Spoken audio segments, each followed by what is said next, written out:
வள்ளுவர் வாக்கு. வையகத்தை வாழ வைக்கும் வாக்கு வள்ளுவர் வாக்கு.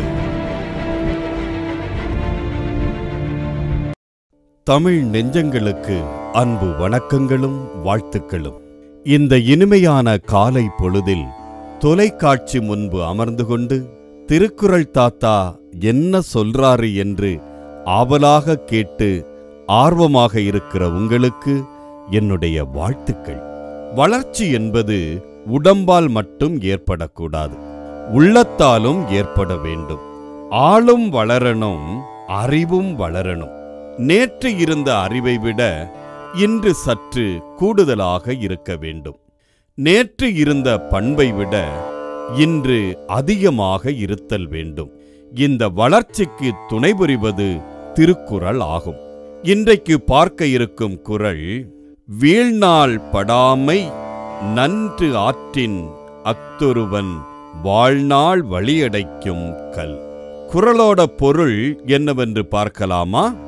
வீழ்நாள் படாமை, அறம் செய்யாத வீணான நாள் என்று ஏற்படாதவாறு.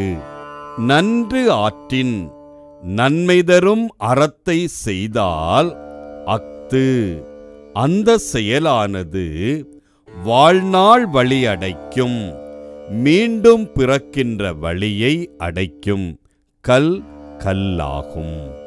மனிதனுக்கு இடைவிடாத துன்பத்தை தருவது பிறவியாக பிறந்த எல்லோருமே நினைக்கிறாங்க, அப்பாடா இனிமே பிறவி வேண்டாம்பா.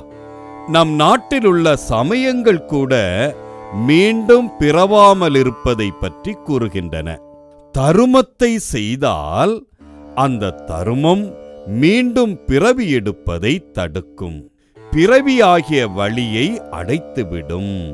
பிறந்தோர் உறுவது பெருகிய துன்பம், பிறவார் உறுவது பெரும் பேரின்பம் என்று எனக்கு பின்னால் வந்தவர்கள் சொல்லியிருக்கிறார்கள். ஆக நாம் மீண்டும் பிறந்து துன்பத்தில் வாடாமல் இருப்பதற்கு ஒரு வழி இருக்கிறது. அதுதான் அறச்செயல். ஒவ்வொரு நாளும் அறச்செயலை செய்ய வேண்டும். அறச்செயலை செய்யாத நாள் வீணான நாள், அதாவது வீணாக கழித்த நாள். எந்த நாளையும் வீண் செய்யாமல் சிறு சிறு தர்மத்தையாவது நாம் செய்ய வேண்டும். நான் சொல்றது உங்களுக்கு புரியுது இல்லையா? சரி, மீண்டும் குறளை பார்க்கலாம்.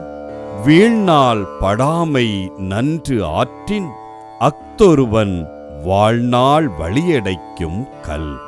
நாளை சந்திக்கலாம். நன்றி, வணக்கம்.